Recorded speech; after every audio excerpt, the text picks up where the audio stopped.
Demon slayer के second episode की starting होती है और हम देखते हैं कि तांजीरो अपने मरे हुए परिवार को अलविदा कहकर निकल पड़ता है डीमन स्लेयर बनने के लिए और सागरी पर्वत को पार कर उरोकुतामी के यहाँ ट्रेनिंग लेने के लिए। और इन सबसे पहले तांजीरो अपनी बहन को धूप से बचाने के लिए एक बांस और घास की बनी टोकरी को बनाता है और उसमें अपनी बहन को बैठाकर अपनी पीठ पर लेकर निकल पड़ता है। सफर करते करते जब वह जंगल के बीच में पहुंच जाता है उसे अचानक खून की सुगंध आने लगती है, तो उसे लगता है कि शायद कोई आदमी इस रास्ते से जा रहा और वो घायल हो गया, जिसके कारण उसे चोट लग गई और उसका खून बहने लगा। यह सोचकर तांजीरो उसकी मदद करने के लिए जैसे ही आगे बढ़ता है कि तभी उसे दिखाई देता है एक घर कि शायद इस घर के अंदर वो घायल आदमी है। और उसकी मदद के लिए जैसे ही तांजीरो उस घर के दरवाजे के पास पहुंचता है तो उसे दिखाई देता है कि उस घर में रहने वाले सभी लोग मारे जा चुके हैं और वहां पर एक डीमन बैठकर उन सभी लोगों को बारी बारी से खा रहा था। जब वो डीमन तांजीरो और नेज़ुको को देखता है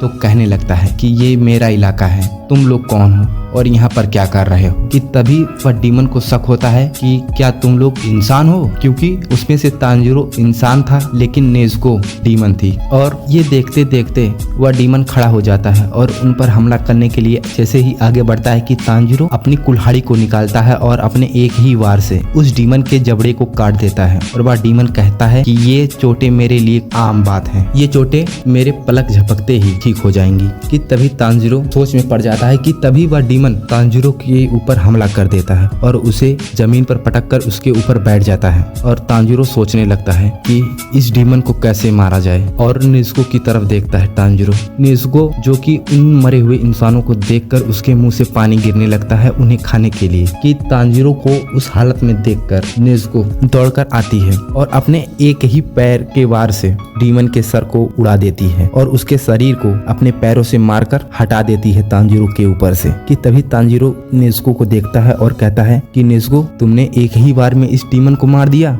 लेकिन वह डीमन मारा नहीं था। तांजीरो उस डीमन को देखता है और कहता है इस डीमन का सर अलग हो जाने के बाद भी यह डीमन अभी भी जिंदा है, इसे मारने का कोई और रास्ता हो। कि तभी डीमन का सर तांजीरो के साथ फाइट करने लगता है और डीमन का शरीर नेज़ुको के साथ फाइट करने लगता है। और फाइट करते करते जब वो डीमन तांजीरो से उसकी कुल्हाड़ी छीनने के लिए अपने बालों से उसकी कुल्हाड़ी को पकड़ रहा था और उसके हाथों को भी पकड़ रहा था, तब तांजीरो अपने सर से उसके सर में जोरदार टक्कर मारता है जिससे उस डीमन का सर घायल हो जाता है और उसकी पकड़ कमजोर हो जाती है। कि तभी तांजीरो अपनी कुल्हाड़ी को एक पेड़ में दे मारता है और उस पेड़ में जाकर वह कुल्हाड़ी फंस जाती है और डीमन भी उसी कुल्हाड़ी में फंसा रहता है। कि तभी तांजीरो अपनी बहन को बचाने के लिए उस डीमन के शरीर की तरफ जाता है जो नेज़ुको से फाइट कर रहा था और उसके शरीर को खाई में ढकेल देता है और अपनी बहन को बचा लेता है। कि तभी तांजीरो अपनी बहन को बचाकर उस डीमन के सर के पास आता है और उसे खत्म करने के लिए अपनी कमर से चाकू निकालता है और उसके सर पर वार करने ही वाला था कि तभी एक आदमी उसके पीछे से आ जाता है। तो तांजीरो सोचने लगता है कि ये आदमी कौन है, इसके आने पर इसके पैरों की आवाज क्यों नहीं आई। तभी वह आदमी तांजीरो से कहता है कि ये डीमन इस हथियार से नहीं मरे। तो तांजीरो पूछता है तो फिर ये कैसे मरेगा। वह आदमी कहता है कि तुम खुद सोचो कि ये कैसे मरेगा। कि तभी वह सोचता है अगर मैं पत्थर से इस डीमन के सर पर मारूंगा तो उसे बहुत ज्यादा तकलीफ होगी। तब वह आदमी सोचता है कि ये लड़का किसी काम का नहीं है, इसके दिल में तो डीमंस के लिए भी हमदर्दी भरी हुई है, ये भला किसी डीमन को कैसे मार पाएगा, ये बहुत ही कमजोर है और इसकी निर्णय लेने की भी ताकत बहुत कमजोर है। और तांजीरो सोच ही रहा था कि तभी सूरज निकल आया। जब सूरज की पहली किरण उस डीमन के ऊपर पड़ी तब वह डीमन राख बनकर उड़ गया और तांजीरो हैरान हो गया। कि तभी नेज़ुको सूरज की रोशनी से इतना डरती है और वह नेज़ुको को पीछे देखता है लेकिन नेज़ुको पीछे नहीं होती है। नेज़ुको को पीछे नहीं पाकर तांजीरो अपनी टोकरी की तरफ बढ़ता है जिसमें वह नेज़ुको को बैठा कर लाया था। तो देखता है कि नेज़ुको उस टोकरी के अंदर जाकर बैठी हुई है। उस घर में मरे हुए सभी लोगों को वह बूढ़ा आदमी दफना रहा था और दफनाने के बाद वह आदमी तांजीरो से पूछता है तुम्हें तोमियोका क्यों ने यहाँ पर भेजा है। और तांजीरो कहता है हाँ, मुझे उन्होंने ही यहाँ पर भेजा है। कि तभी वह आदमी तांजीरो को एक तमाचा मारते हुए कहता है कि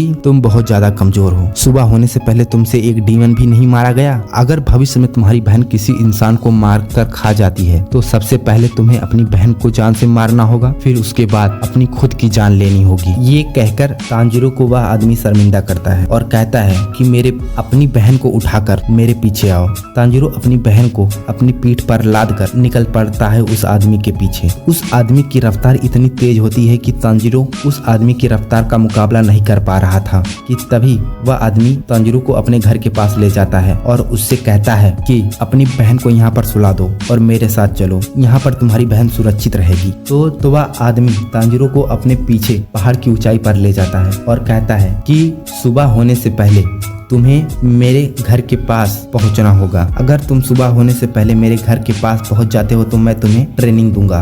तांजीरो बहुत मुश्किलों के बाद उनके घर के पास पहुंचता है और कहता है ठीक है मैं पहुंच गया। तो उरोकोतामी साकोजी कहते हैं कि ठीक है मैं तुम्हें ट्रेनिंग दूंगा।